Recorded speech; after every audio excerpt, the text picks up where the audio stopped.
And welcome back to the Factor Uncensored tonight. Once again, a black community is raising the red flag about environmental racism. This is after CenterPoint Energy has plans to install natural gas pipeline transmission lines in an area called Southwest Crossings.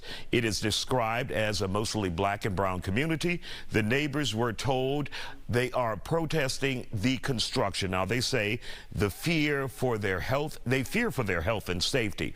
Typically, natural gas and propane are expected to travel through those gas lines that are being constructed. Now, the company told USA Today they are committed to safe, reliable operations of our energy systems. The company went on to say communication with the communities they have the privilege of serving is a top priority for their company. Joining us now here on the Factor Uncensored, Attorney Melanie Miles, Kathy Bluford Daniel, and Zachary Pettit. So first of all, Melanie, what are we dealing with here for those who want it in simple layman's terms? Well, what we're dealing with here is a community that wants to be heard.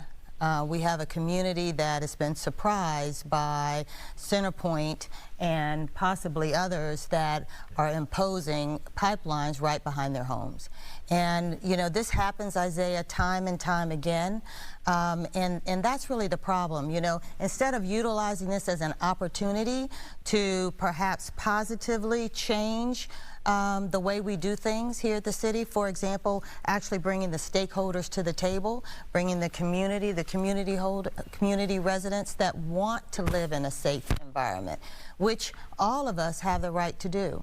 So that's what really needs to happen here. We need to find a way to address this matter so that everyone can have a voice. And Zachary, what do you guys find out that this was all going on in your community? Back in 2021, during the pandemic, when everything was shut down, CenterPoint only mailed out 21 letters to the community. We deal with. And what's the size of that community, you would think? How many residents there? Maybe 550, 570 homes there. Mm-hmm. You deal with a lot of retired people. We didn't know anything. When we did find out and was able to try to respond, everything was done late. Everything was filed late. Papers were sent in, said, no, we didn't want this. And if you didn't have a lawyer fill out the papers, they threw it to the side. We spoke with the city councilwoman, and she said she didn't know anything about it. The city, anything you build in the city, you have to have permits. This is something that came out, it takes 4 or 5 years of planning. And overnight this happened. We did a Zoom meeting on a Saturday. On a Tuesday morning the following week, they was moving in tanks already. Now, who did you do a Zoom meeting with on that Saturday? With some of the CenterPoint's people that was on the board for them, and as well as Martha, our city councilwoman. And what did you express to them in that Zoom meeting? We didn't want this. And we still got it. Now they're trying to file eminent domain on our property, which run behind my house, put down a 20-inch line, and they offered us crumbs on a penny. Mm-hmm. And if we don't take the $9,300 and some they offer us, they're going to file eminent domain.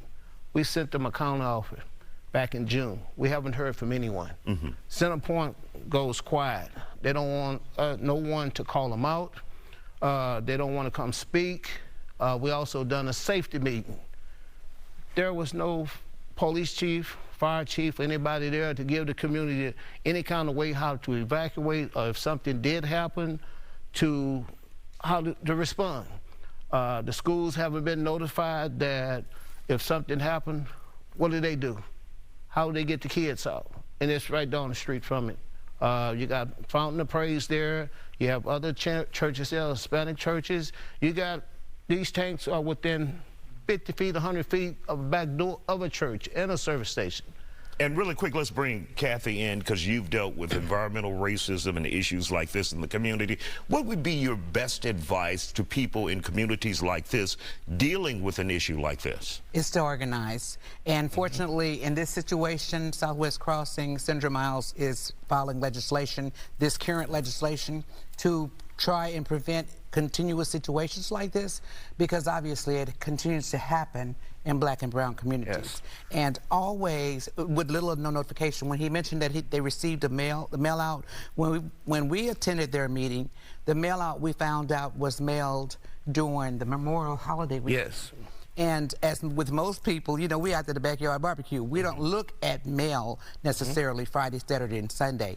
And it was a short turnaround for the reply is what was told to Senator Miles. And so there was just not enough communication with the people in the community, and they just cannot continue to just overlook us and take us for granted. So the most important thing is to organize, organize, organize, just like we did with the KRIV.